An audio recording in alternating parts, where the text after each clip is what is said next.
Hello students, welcome to my YouTube channel Ranjit sir online classes.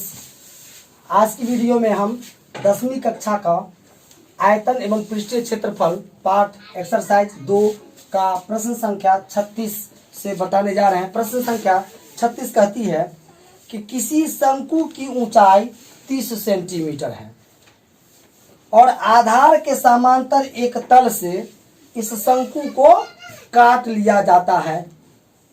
तो ये एक छोटा शंकु हो गया। फिर इसका जो आयतन है यह पूरे शंकु के आयतन का 1/27 भाग है। तो बताइए कि यह कितनी ऊंचाई से काटा गया है। आइए हम लोग इस सवाल को हल करने का प्रयास करते हैं। तो एक शंकु AOB है जिसकी ऊंचाई OB बराबर है 30 सेंटीमीटर।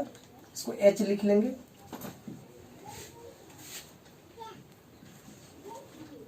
यहां पर हम लिखेंगे माना कि आधार तल से H सेंटीमीटर ऊंचाई से एक छोटा शंकु काट लिया जाता है। जब यहां से काट लिया गया तो यहां पर हो गया OP यदि हमारा H सेंटीमीटर है और पूरा OB 30 सेंटीमीटर है, तो यदि हम BP निकालेंगे तो वो हमारा हो जाएगा 30 माइनस H सेंटीमीटर। ये इसकी ऊंचाई हो गई। फिर एक त्रिज्या जो OA है उसको हम R1 मान लेंगे और जो PQ है इसको हम R2, इस दोनों को हम क्या कर लेंगे, मान लेंगे। अब यहां पर हम देखें कि जो त्रिभुज AOB है, AOB ये समरूप है त्रिभुज QPB के। तो जब समरूप त्रिभुज है तो इनकी संगत भुजाएं समानुपाती होंगी। इसीलिए जो OB बटे OP होगा, इतना बटे इतना पूरा हो गया OB और ये हो गया BP बराबर OA बटे PQ के होगा। अब यहां पर देखिए कि ये जो पूरा है वो है हमारा 30 बटे ये जो छोटा सा शंकु का ऊंचाई है ये है 30 माइनस H बराबर, इसको हमने माना था R1 और इसको माना था R2, तो ये हो गया R1 बटे R2। इसको हम लोग समीकरण 1 मान लेते हैं। अब कहता है कि जो छोटा शंकु का आयतन है पूरे शंकु का 1/27 है, तो हम छोटे शंकु का आयतन निकालेंगे। लिखेंगे लघु यानी छोटा शंकु BPQ का आयतन, और इसका आयतन हो जाएगा 1/3 पाई, जो R हो जाएगा इसका वो हो जाएगा R2 का स्क्वायर और इनटू जो इसका H हो जाएगा वो हो जाएगा 30 माइनस H। और जो दीर्घ शंकु है नाम है उसका AOB। जब हम इसका आयतन निकालेंगे तो इसका आयतन हो जाएगा 1/3 पाई R1 स्क्वायर इंटू इसका पूरा ऊंचाई है 30। यदि हम इसको कैंसिल कर देंगे 10 से कट जाएगा तो ये हो जाएगा 10 पाई R1 स्क्वायर। चलिए अब हम लोग जाएंगे प्रश्न से। प्रश्न कहता है कि जो छोटा वाला शंकु का आयतन है 1/3 पाई R2 square into 30 minus H ये बराबर है 1/27 गुना किसका, 10 पाई R1 स्क्वायर का। और इस तरह से अब हम क्या करेंगे कि जो ये 3 से 9 मरतब ये कैंसिल कर देंगे तो हो जाएगा पाई, और फिर एक मिनट पाई से पाई भी यहाँ पे कैंसिल हो रहा है, तो हो जाएगा R2 स्क्वायर इंटू 30 घटे H बराबर आपका ये हो गया 10/9 R1 स्क्वायर। अब यदि हम इसको इधर लेके आते हैं तो r1 स्क्वायर बटे, ये गुना वाला बटा में आ जाएगा, r2 स्क्वायर बराबर हो जाएगा इधर 30 माइनस h, और फिर ये हो जाएगा गुना में 9 ऊपर और 10 नीचे। अब इसकी वैल्यू हमको पता है, समीकरण 1 से यहां पर हम इसकी वैल्यू डाल देंगे। तो समीकरण 1 से इसकी वैल्यू हो जाएगी 30 बटे 30 माइनस h का स्क्वायर बराबर 30 माइनस h इंटू 9/10। चलिए अब हम लोग इसका स्क्वायर जो करेंगे तो ये हो जाएगा हमारा 30 का हो जाएगा आपका 3 तिहाई 900 बटे 30 माइनस h का स्क्वायर बराबर ये हो गया हमारा 30 माइनस h इंटू 9/10। अब हम यदि इसको एक साथ लेके आते हैं तो हो जाएगा 30 माइनस h का स्क्वायर और ये मिलकर के q बराबर इधर हो जाएगा हमारा 900, और जो इधर बटा में इधर चला जाएगा गुना में, और बटे इधर हो जाएगा 9, ये कट जाएगा 9 एकम 9 00। तो 30 माइनस h का जो q हो जाएगा वो हो जाएगा आपको 1000।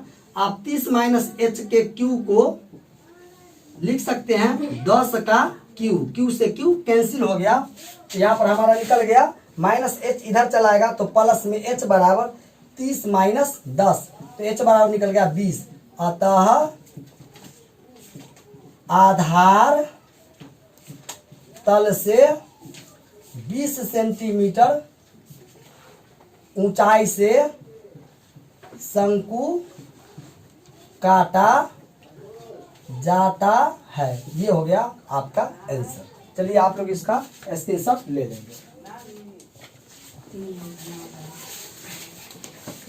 ओके स्टूडेंट्स, अब हमारा नेक्स्ट क्वेश्चन है क्वेश्चन नंबर 37 कि एक बर्तन खोखले अर्धगोले के रूप का है जिसके ऊपर एक खोखला बेलन जड़ा है, तो अर्धगोले का व्यास 14 सेंटीमीटर है एवं बर्तन की कुल ऊंचाई 13 सेंटीमीटर है, तो बर्तन का भीतरी पृष्ठ क्षेत्रफल ज्ञात करना है। अब देखिए ये एक बर्तन है जिसका नीचे का भाग अर्धगोलीय है जिसका व्यास 14 सेंटीमीटर है, ऊपर का भाग बेलनाकार है, अंदर के सरफेस का एरिया हमको निकालना है। अब समझिए इसकी कुल लंबाई है 13 सेंटीमीटर, जब व्यास है इसका 14 सेंटीमीटर तो त्रिज्या इसकी आधी होगी और 14 की आधी 7। अब देख लीजिए जितना ये है उतना ये है, क्यों? क्योंकि गोले के जितने भी रेडियस होते हैं वो आपस में इक्वल होते हैं। अब टोटल है 13, यदि हम इसको 7 इसमें से घटा देंगे तो बेलन की ऊंचाई क्या हो जाएगी 6 सेंटीमीटर। अब हमको इसका वक्र पृष्ठीय क्षेत्रफल निकालेंगे और इसका वक्र पृष्ठीय क्षेत्रफल निकाल के दोनों को जोड़ देंगे, उससे इस बर्तन के अंदर वाले पृष्ठ का क्षेत्रफल निकल जाएगा। आइए हम लोग लिखते हैं, लिखेंगे एक खोखला बर्तन इस प्रकार है कि एक अर्धगोले पर एक बेलन जड़ा है। अर्धगोले का व्यास बराबर 14 सेंटीमीटर, इसीलिए इसकी त्रिज्या व्यास की आधी 7 सेंटीमीटर।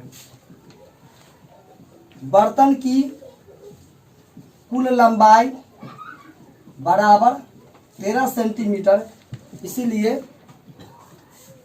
बेलन की जो ऊंचाई होगी वो हो जाएगी 13 सेंटीमीटर में घटा देंगे ये 7 सेंटीमीटर यानी कि 6 सेंटीमीटर।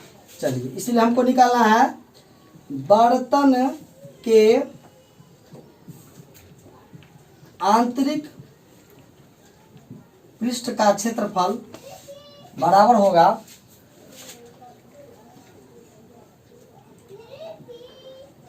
अर्धगोला का वक्र पृष्ठीय क्षेत्रफल, और इसमें हम जोड़ देंगे बेलन का वक्र पृष्ठीय क्षेत्रफल। अब देखिए अर्धगोला का वक्र पृष्ठीय क्षेत्रफल होता है 2 पाई आर स्क्वायर प्लस बेलन का होता है 2 पाई आर एच। अब हम क्या करेंगे 2 पाई आर कॉमन ले लेंगे, अंदर में बच जाएगा आर प्लस इधर 2 पाई आर कॉमन हो गया तो एच। अब इसकी वैल्यू हम डालेंगे और वो इसमें सबका वैल्यू दिया हुआ है, जैसे कि 2 गुने जो पाई का मान है 22/7 गुने जो आर है कितना 7 और फिर आर है 7 और प्लस एच, ये बेलन का एच है 6 बाहर में सेंटीमीटर स्क्वायर। इसको कैलकुलेट कर लेंगे और जो आपका है वो आंसर आ जाए। अब हमारा नेक्स्ट जो क्वेश्चन है क्वेश्चन नंबर 38, वो है उसका पहला कि 3 सेंटीमीटर किनारे वाले 3 घनों को एक सीध में रखकर एक घनाभ बनाया गया है, इस घनाभ का कुल पृष्ठीय क्षेत्रफल ज्ञात करना है। तो हम लिखेंगे यहाँ पर 3 सेंटीमीटर किनारे वाले 3 घनों को एक सीध में रखकर बनाए गए घनाभ में। आप देख सकते हैं कि 3 सेंटीमीटर किनारा वाला है, जब 3 अलग अलग घनों को एक साथ जोड़ा जाता है तो इसकी जो लंबाई है वो बढ़ जाती है, और इसकी जो लंबाई हो जाएगी एल, वो तीनों जुड़ जाएगा 3 सेंटीमीटर जोड़ 3 सेंटीमीटर जोड़ 3 सेंटीमीटर जुड़ करके ये हो गया 3 3 6 3 9 सेंटीमीटर। जो इसकी चौड़ाई है वो बिल्कुल नहीं बढ़ेगी और वो उतना ही रह जाएगा 3 सेंटीमीटर। जो इसकी ऊंचाई है एच वो बिल्कुल नहीं बढ़ेगी 3 सेंटीमीटर, और हमको निकालना है इसका संपूर्ण पृष्ठीय क्षेत्रफल। आप इसका सूत्र जानते हैं, ये होता है 2 × LB + BH + HL। जब आप इसकी वैल्यू को इसमें डाल देंगे तो आपका ये बन जाएगा। जैसे LB है तो L है 9 × 3 प्लस फिर आपका BH है तो ये हो गया आपका 3 × 3, फिर आपका HL है तो ये हो जाएगा 3 × 9, और इस तरह से इस सब को जब हम कैलकुलेट कर देंगे तो हमारा इसका संपूर्ण पृष्ठीय क्षेत्रफल निकल जाएगा, वो बन जाएगा आपसे।